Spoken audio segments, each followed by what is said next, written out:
kids, welcome to Kids Science here at GBS TV, where we learn, we laugh, and we explore.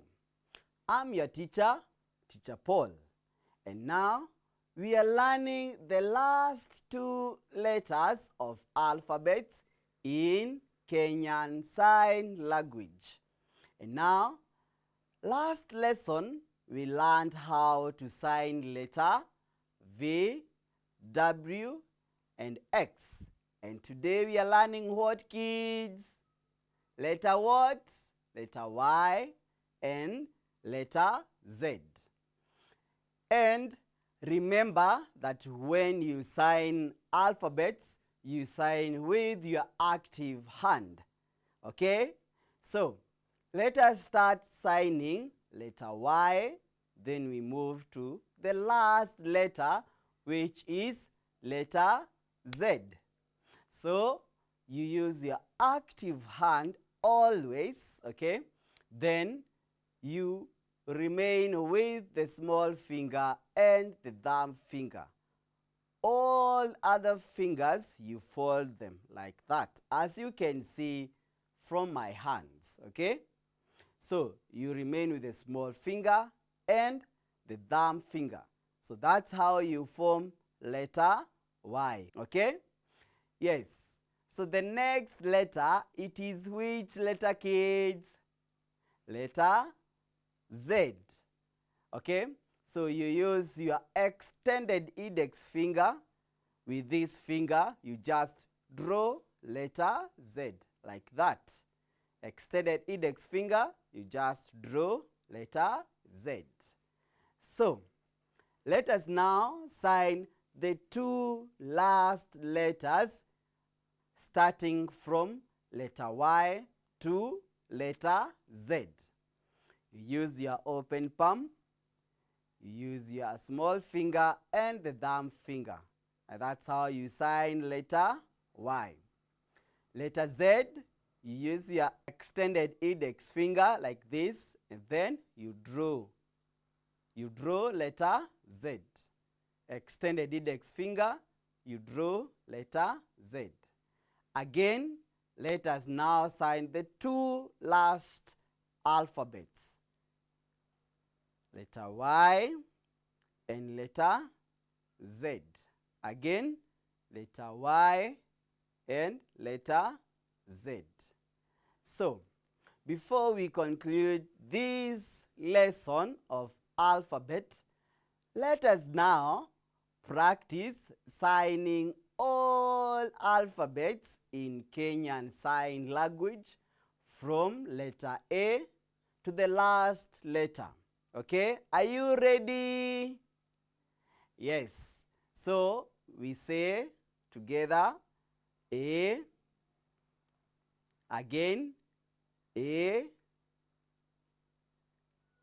B, again B, C, C, D, D, E, E, F, F, G, G, H, H, I,